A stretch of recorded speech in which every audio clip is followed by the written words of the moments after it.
Hello everyone और स्वागत है आप सभी का हमारे चैनल में जिसका नाम है इंग्लिश शॉप। और आज का वीडियो स्पोकन इंग्लिश के ज़रूरत को ध्यान में रखते हुए बनाया है। कई लोग इंग्लिश बोलने में असमर्थ होते हैं, तो उनके लिए सबसे पहली चीज़ ज़रूरी होती है कि भाई हम कैसे शुरुआत करें। तो आज का जो वीडियो है वो स्पोकन इंग्लिश का पहला वीडियो है जिसमें हम ये बताएंगे कि आपको शुरुआत में करना क्या है। ठीक है, तो चलिए शुरू करते हैं बहुत ही एनर्जी के साथ में। आइए हमारे साथ में। तो ये एक इमेज है जो कह रही है कि चलिए भाई इस समय अब समय हो गया है कि थोड़ा फन करते हैं और सीखते हैं। अब सीखने के लिए सबसे पहले जरूरी होता है कि हम पहले बेसिक चीजों पे जाएं। बेसिक चीज क्या होती है? इंग्लिश की बात किया आपने, इंग्लिश मतलब लेटर्स। सबसे पहले तो इंग्लिश के लेटर्स पे आएंगे। किसी भी भाषा के अक्षर से ही शुरुआत होती है। क ख ग घ हिंदी में, इंग्लिश में ABCD, है ना। अब पहले आप इन्हें सही बोलना सीखिए, उसके बाद में आप स्पोकन इंग्लिश की और भी चीजों को सीखेंगे। तो बोलेंगे ना मेरे साथ में? और हाँ, तेज तेज बोलिएगा, रीड इट आउट लाउड, है ना, ये लिखा हुआ है। और उसके लिए आप सभी लोगों को बेस्ट ऑफ लक। अब जितने लोग बोलने जा रहे हैं उसमें से कई लोग उत्तर प्रदेश से होंगे, बिहार से होंगे, या हरियाणा से होंगे, या और भी स्टेट से होंगे। मैंने ज्यादातर स्टूडेंट्स इन 3 स्टेट्स के देखे हैं और प्रोनाउंसिएशन में गड़बड़ी देखी है, इसलिए मैंने स्टेट्स मेंशन किए हैं। तो देखिए करते क्या है, हमारे उत्तर प्रदेश, हरियाणा और बिहार के बच्चे जब ABCD पढ़ते हैं तो कैसे पढ़ते हैं? नहीं वो A फॉर एप्पल और B फॉर बड़का एप्पल वाला नहीं, नॉर्मल वाला, कि भाई ABCDE तक तो ठीक आए, उसके बाद में क्या पढ़ा? यफ पढ़ा। हमारे उत्तर प्रदेश में कई जगह बच्चे एफ नहीं पढ़ते हैं, यफ पढ़ते हैं। और जैसे यफ पढ़ते हैं वैसे यच पढ़ देते हैं। उनका कहना होता सर जी ABCDEFGH, समझ रहे हैं? तो ये गलत पढ़ाया जाता है। फिर उसके बाद एच के बाद जो लिखा हुआ है उसको आई पढ़ लेते हैं बच्चे। और ये तो मैंने कई लोगों को बोलते हुए भी सुना है, IM, वो गलत होता है। फिर JK यल यम यन OP Q क्यू। अभी जो क्यू वर्ड लिखा है ये उत्तर प्रदेश में तो मैंने नहीं सुना, लेकिन मैंने ज्यादातर हरियाणा के जो स्टूडेंट्स हैं उनसे सुना हुआ है। उनके स्कूलों में, शायद कई स्कूलों में बताया जाता है कि पी के बाद क्यू आता है, जबकि क्यू एक प्रॉपर प्रोनाउंसिएशन है, क्यू नहीं होता है। फिर आर के बाद आ गए STU वी जो है वो बिहार में, स्पेशली मैंने बिहार के बच्चों से वी को वी बोलते हुए सुना है कि भाई यू के बाद क्या आता है? वी आता है। तो वी नहीं होता है बच्चों, वो वी होता है। फिर WXYZ, तो ये हम लोग ना उत्तर प्रदेश और हरियाणा और बिहार वालों ने अंग्रेजों से ले लिया बदला। लेकिन इंग्लिश को पता है क्या लगा?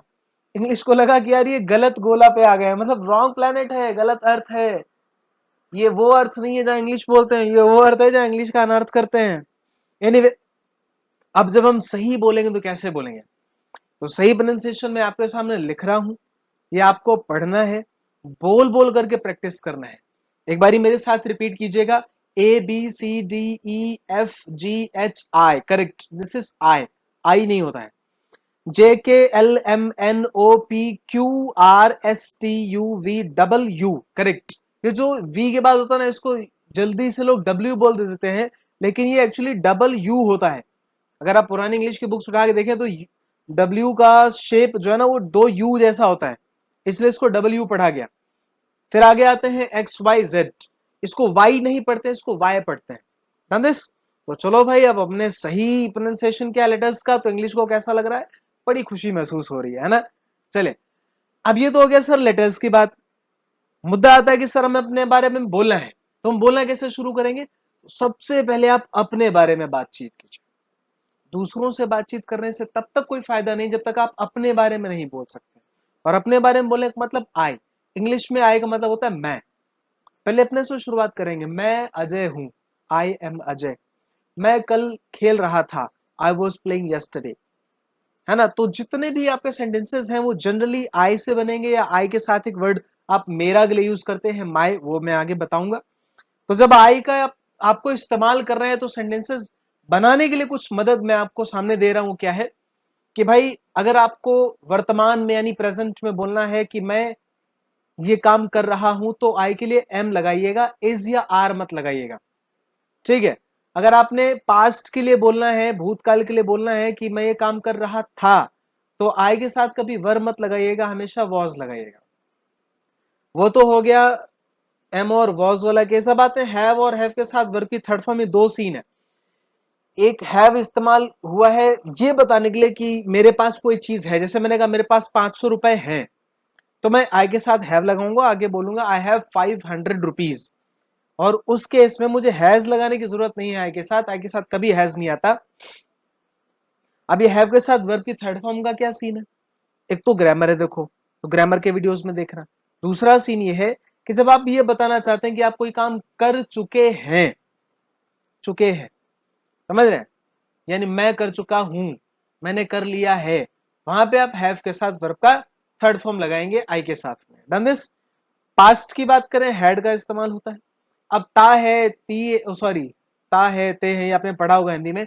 इंग्लिश में अगर हम ता हूं की बात करें, जैसे मैं सोचता हूं, वो कितने मासूम थे, हालांकि आगे लाइन पे नहीं जाएंगे।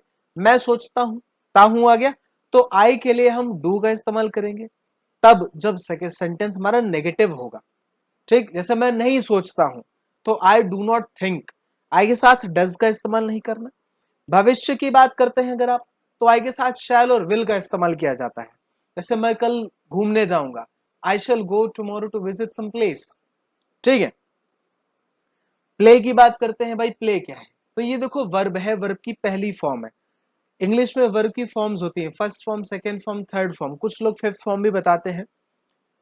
अब मैं फिफ्थ फॉर्म में वही बताऊंगा लोगों को कि वर्ब की फर्स्ट फॉर्म में एस आई एस लगा दिया तो उसको फिफ्थ फॉर्म बोल देते थे। Done this. तो वर्ब की फर्स्ट फॉर्म ही आनी है, उसमें कोई एस और एस नहीं लगाना है आई के साथ। जैसे अगर आप बोलना चाहते हैं कि मैं सोचता हूं तो आई थिंक, आई थिंक्स मत बोलेगा।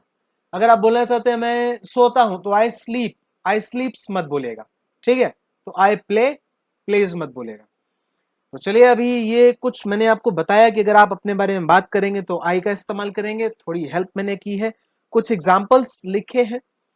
एक एग्जाम्पल है जिसमें छोटे से सेंटेंसेस हैं, ये आपको पढ़ने हैं खुद से। और हाँ, हिंदी में लिखने का जो हमारा उद्देश्य है, पर्पस है, वो ये है कि आप बगल में लिखा हुआ येलो पार्ट लिखा हुआ है उसको पढ़ें, फिर देखें क्या आपने वही चीज पढ़ी है जो मैंने व्हाइट में लिखी हुई है। क्योंकि इंग्लिश में बोलना उतना ही जरूरी है जितना कि आप कुछ भी आसपास आजकल देखते हो, समझते हो। हर जगह आप इंग्लिश इंप्लीमेंट कर रहे हो, है ना। और बोलने के साथ साथ सही बोलना वो और भी ज्यादा जरूरी है। तो I am watching a video अगर आप बोलते हैं तो गलत है, I am watching a video. हालांकि मैं आपको पूरा पढ़ करके नहीं बताऊंगा, लेकिन कुछ चीजें इसमें आपको बताऊंगा जो इंपॉर्टेंट है। जैसे वॉचिंग के बाद इधर देखो तो लिखा हुआ है ए, कुछ बच्चे ए पढ़ेंगे, बट मैं सजेस्ट करूंगा कि ये ए नहीं है, ये अ है। रीजन, कारण, कारण ये है जब ए को सेंटेंस के अंदर इस्तेमाल करते हैं तो अ पढ़ते हैं, लेकिन जब सिर्फ ए को ए की तरह ही पढ़ते हैं, सिर्फ एक लेटर की तरह पढ़ते हैं तो ए पढ़ते हैं। सेंटेंस या वाक्य के अंदर पढ़ते हैं तो अ पढ़ते हैं। ठीक है। बाकी आप ये चेक कीजिएगा, आप इसको पढ़िएगा, इसकी प्रैक्टिस कीजिएगा। एग्जाम्पल के तौर पे मैंने कुछ मॉक ड्रिल भी बनाई है, वो भी देख लीजिए क्या है।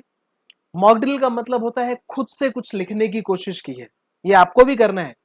मैंने आई और माई का इस्तेमाल किया है, आप भी करेंगे, आप वर्ड्स चेंज कर देंगे। जैसे मेरा नाम अजय है या मैं अजय हूं तो आई एम अजय लिखा है मैंने। आपका नाम अगर रजत है तो आप बोलेंगे आई एम रजत। अगर आपका नाम साक्षी है तो आप बोलेंगे आई एम साक्षी। अगर आपका नाम रंजन है तो आप बोलेंगे आई एम रंजन। आपको वापस से अजय नहीं बोलना है, और ये बोलिए और कमेंट बॉक्स में बताइए एटलीस्ट ये आपने अपने अपने लिए जो मॉक ड्रिल तैयार की वो बताइएगा जरूर। My home town is Kanpur. My नहीं बोलते हैं, माए बोलते हैं। आपने मूवी देखी होगी माई नेम इज खान, नहीं देखी कोई बात नहीं, हमें उससे ज्यादा लेना देना नहीं है। माई नहीं बोलते हैं, माए बोलते हैं। आई नहीं बोलते हैं, आए बोलते हैं। ठीक है। और इस मॉक ड्रिल में एक और इंपॉर्टेंट सी चीज है, अगर आप ध्यान दें, मैं आपको वैसे बता देता हूं क्या है। एमबीबीएस से पहले मैंने एन लगाया हुआ है। कई बच्चों को कंफ्यूजन होता है, सर एम तो कॉन्सोनेंट लेटर है, व्यंजन है, इससे पहले एन क्यों आया। तो इस पे मैंने एक वीडियो बनाई है आर्टिकल्स की, ए और एन के यूज की। ऊपर लिंक आ रहा है, आप वहां पे क्लिक करके उस वीडियो को देख सकते हैं और सीख सकते हैं कि एम से पहले अगर एन आया है तो क्यों आया। ठीक है। तो मॉक ड्रिल खुद की बनाइए, प्रैक्टिस कीजिए और मुझसे मिलिए नेक्स्ट वीडियो में। लेकिन लेकिन लेकिन पहले अपने लिए कुछ लेते तो जाइए। आपने बहुत अच्छा काम किया है, आपने इतना सीखा अभी तक, जो छोटी सी चीजें सीखी हैं। देखिए छोटी सी चीजें ना इंपॉर्टेंट बहुत होती हैं। और जब ये छोटी छोटी चीजें मजबूत हो जाती हैं, बेसिक हमारा मजबूत हो जाता है, तब हम और आगे की तरफ बढ़ते हैं। बिलीव में नेक्स्ट वीडियो आपके लिए बहुत अमेजिंग होने वाला है, क्योंकि आपने यहाँ पे अपना बेसिक, छोटा सा बेसिक बहुत अच्छी तरीके से तैयार कर लिया है। सो योलफ आपसे कुछ कहना चाहता है, क्या पूछ रहा है आपसे, क्या आपने सीखना एंजॉय किया है? और अगर एंजॉय किया है तो please like, share and subscribe this channel. इस चैनल का नाम क्या है बच्चों? English shop, where learning is fun. Thank you so much.